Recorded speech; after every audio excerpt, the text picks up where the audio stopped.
Hey everyone. So for this discussion, I want to cover feminist theory and constructivist theory in counseling. These are postmodern approaches. These are actually very current, still sort of being explored and navigated and created in real time by some of the theorists who are out there practicing right now. So both have to do more with dealing with the realities in the here and now. And so I'm going to give you kind of an overview of each of those and sort of explain them to you the best way that I understand them and how they might be utilized in practice. So um, let's start with a constructivist counseling theory, which basically says that every individual is an active meaning maker. And so what that means is we construct our own reality. So that's where we get the constructivist name, the idea that um, meaning is personally derived from experiences. And this is how, for example, someone who has a very traumatic experience, something that I might look at and say that would be traumatic for me to experience that. I'm not sure off the top of my head what that would be. Um, that they are resilient to it and it doesn't seem to bother them. And then similarly, how someone who has sort of what we might consider a lesser experience might actually be extremely traumatized by this thing. And so I was once explained, it was once explained to me the idea of big T and little t trauma, big T trauma being something that we would all agree was a traumatic experience, and then little t trauma, which is something that is individually traumatic but may not be traumatic to an outside observer. Still trauma. Um, and I have a caveat to this that is kind of a personal belief of mine. I don't know that it's rooted in the literature or anything, but it's just from my own experiences and my own supervisions. But this is sort of why it's important for us to frame the idea that um, just because we don't see it as a traumatic experience, or just because we do see it as a traumatic experience, doesn't mean our client is experiencing it as such. So we really do have to kind of explore with them, what does this mean to you? How is this affecting your life? What do you feel like you might need to help move on from this thing? Those aren't all questions that you would fire off all at once, but that's kind of what drives the treatment process. Um, what I was going to say about trauma is constructivist theory is not exclusively about trauma. It's just the example that came to mind for me. Constructivist theory is about, like we said, constructing meaning around the experiences that we have in our lives, and that there is no set reality, but reality as it's experienced with us, with each individual person, us. So it's much more of a philosophical orientation, less nuts and bolts, less interventions, classically, I would say. So like the tools are really you and your ability to kind of be present with the client and explore their value system and their belief system, which is actually much more how I like to do the work. But I know that that can be difficult for some folks.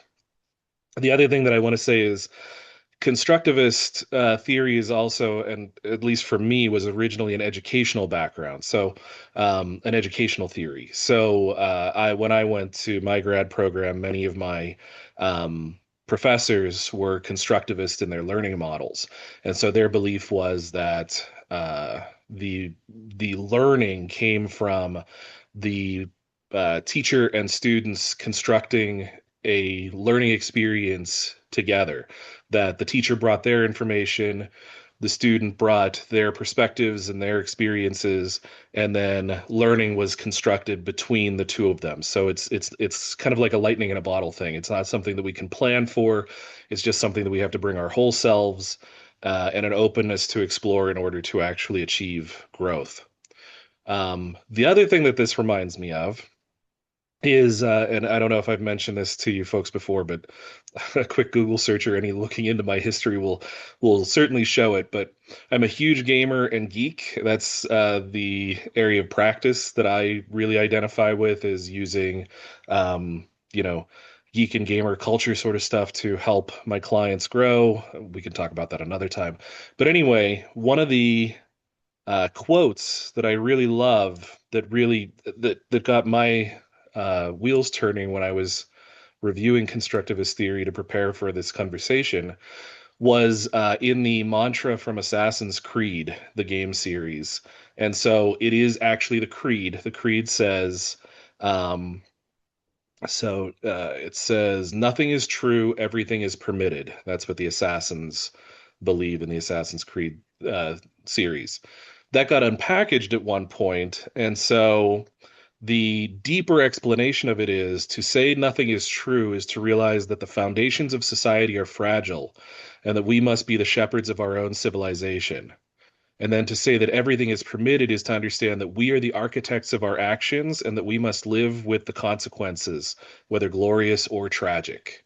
And I think that's actually really perfect for talking about constructing meaning.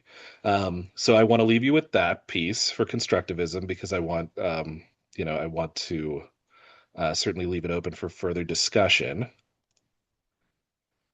And then the other theoretical approach that we're going to cover in this is feminist theory. Also, a postmodern approach, also still being developed, though there are some theorists that we can look into that have sort of taken shape with this theoretical approach. And so, with feminist theory, I think that right on the surface, one of the things that sort of stands out in the name is this belief system that because it's feminist theory, that it won't apply to male presenting clients, or that male presenting professionals can't utilize it, or that it's completely wrapped up in the female experience or whatnot. That's not true. So feminist theory is this approach that believes that social, political, and cultural power imbalances affect our mental health, and in many cases negatively affect our mental health because we aren't dealing with our clients don't come in to tell us all about their summer vacations. Like, we're dealing with the stuff when they're not happy and things aren't going well.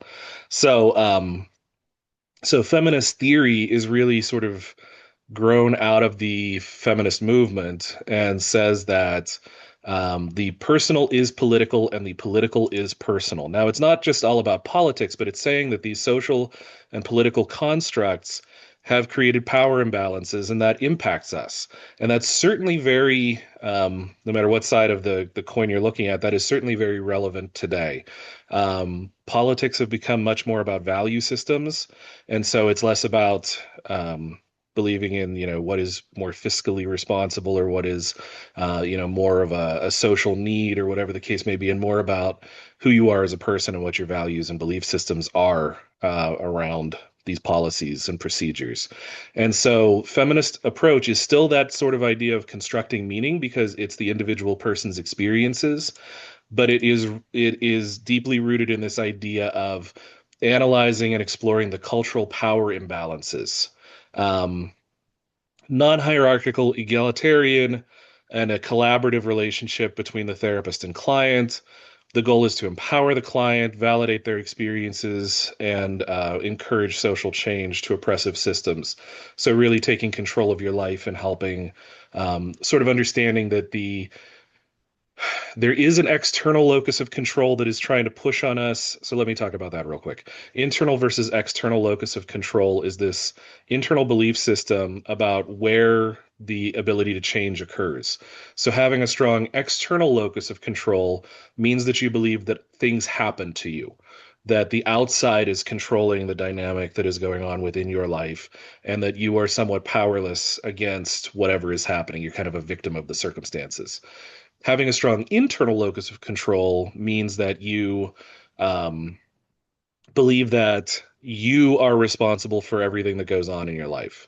Um, it's not about, like, stuff will happen in the world, but you are in control of the experiences that occur within your immediate circle, within your reactions, within how you approach all of this stuff.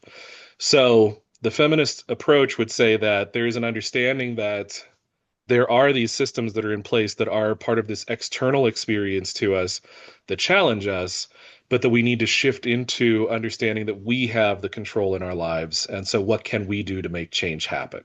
So, those are that's sort of nuts and bolts, the basics of those two theoretical approaches. And I would look forward to the conversation that comes with this.